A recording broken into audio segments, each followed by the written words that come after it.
Hi there and welcome back. I want to challenge you with what is going on in Sudan.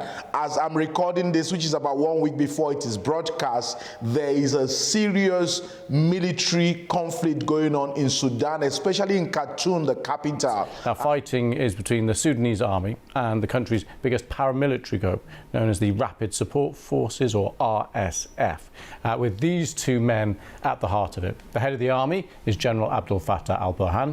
The leader of the RSF is Mohammed Hamdan Dagalo. They're both vying for dominance after leading the two main factions in the ruling military regime. Caught in the middle, though, Sudan's population around 50 million people, many displaced, millions now need humanitarian help. Sudan, under the former president Omar Bashir, was a place where Christians were seriously repressed. Omar Bashir used Islamic militant, he used all kinds of policies to create great oppressions and persecution for Christians for many years. And you know that in 2019, Omar Bashir was removed through a popular protest. And now, my point in bringing all of this up is this.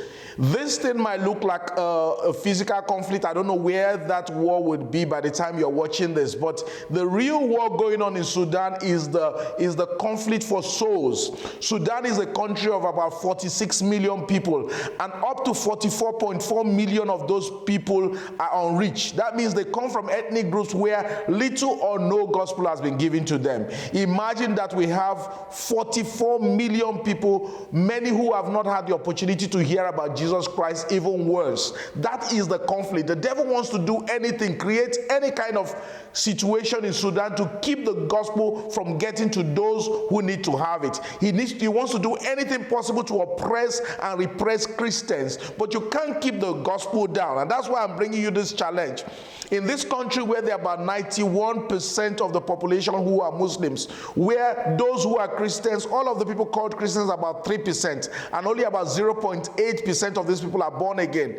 And where there's a big need for workers, there are some people, Christian workers already in this country. This present armed conflict is causing some to leave, but God needs more of us to be focused on this country. There is a great need, my dear friend, for us to intercede for this spiritual conflict for the soul of Sudan.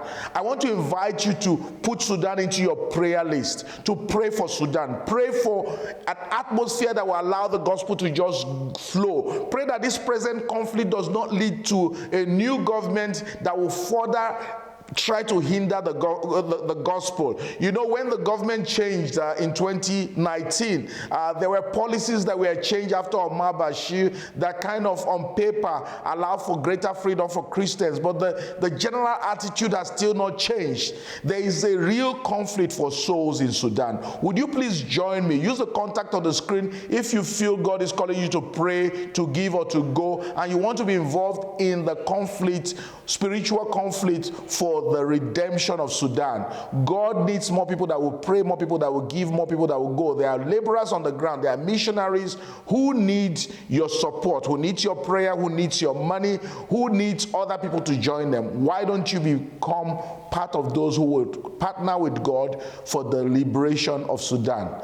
Thank you so much for joining us this week. I'll see you same station, same time when we come with the second part of my interview with Tokoso Bambo and her husband. Bye. Please like this video and leave a comment below. Let's know what you think, and don't forget to subscribe and click on the bell button and share this video with somebody else.